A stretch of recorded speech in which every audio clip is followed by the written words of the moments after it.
Happy Good Friday to you all. I hope you all are well and happy and safe and trying your best to enjoy this Good Friday.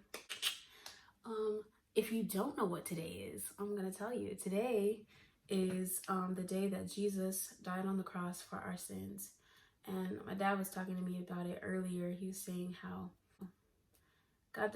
Jesus did an amazing thing for us, like an unfathomable thing for us.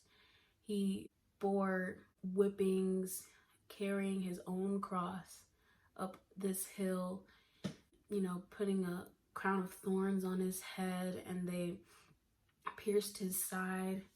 And I'm not even gonna go into it because it's scary, honestly, but it's his reason behind it was so amazing. And Jesus, before he went up to the cross, he said, "Have mercy on them, for they know not what they do." And can you imagine that kind of love? That's an amazing love.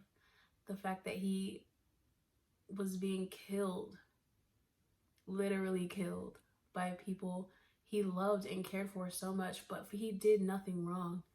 Like he committed no sin. He had no type of sin in his body. But he loved us so much that he went and did this for us. And so that's what today is. Today is that day.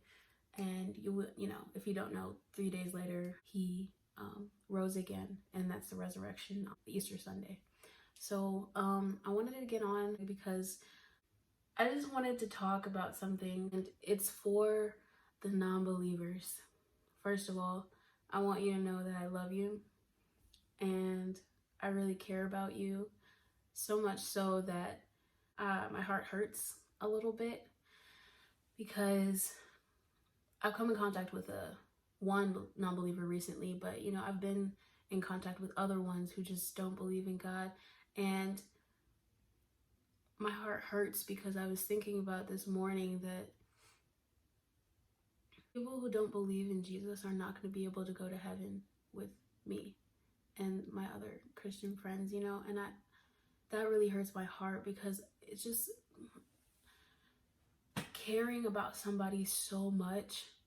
I don't know if you know this about me, but I'd like to think that I'm a really, really caring person, and I can take a lot from other people. And so sometimes to care about a non-believer so much and know that if they were to die tomorrow, they're not gonna be able to go to heaven. And not even just that, the fact that I get to talk to them and know about their lives, and it doesn't seem like a happy life. They spend their time being temporarily satisfied by things.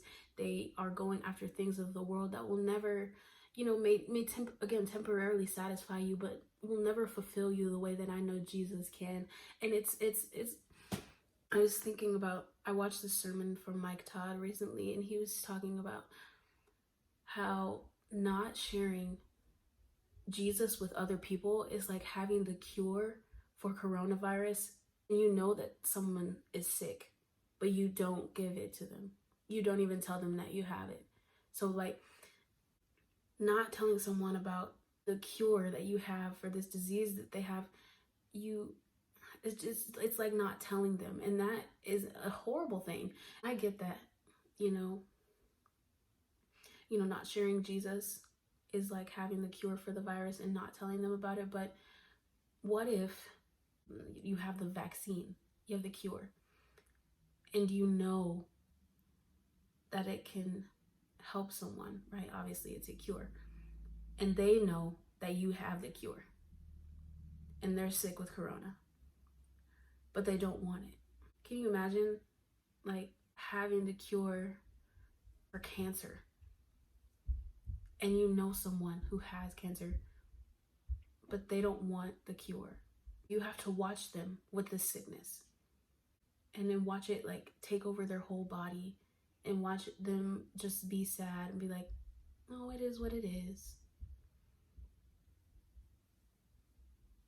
That just really hurts my heart. And I was thinking about it this morning, and part of the reason why it's really hard for me to share the gospel is because I'm scared that they're going to get upset with me or whatever, because sometimes I went about it the wrong way and I've had somebody get mad at me for, you know, badgering them, I guess. And I just feel like I'm always bothering them, but I know there's a bigger thing in mind. I don't know. I guess my point is saying, like, for all the non-believers out there, with all that's going on, I hope that you will really consider something that could possibly change your life, that can change your life. I hope that you'll consider thinking about knowing Jesus. And there are lots of ways you can start. You can start by just watching a sermon. There's tons of them online. You can start by just getting the Bible app and just reading. It just sucks, honestly, knowing that there's somebody you know who is sick. Not, you know, like physically maybe, but metaphorically, you know, they're sick with the things of the world. They're sick with addiction. They're sick with depression. They're sick with grief.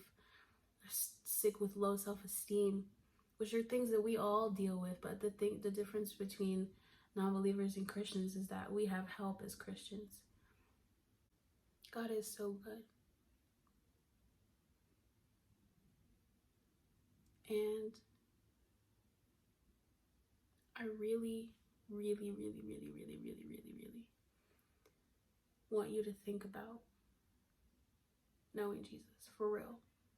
I promise you, you won't regret it. I promise you, you won't regret it. Yeah. Oh, look out for the next video.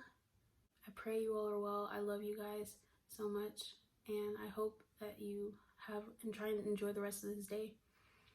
And yeah. Bye.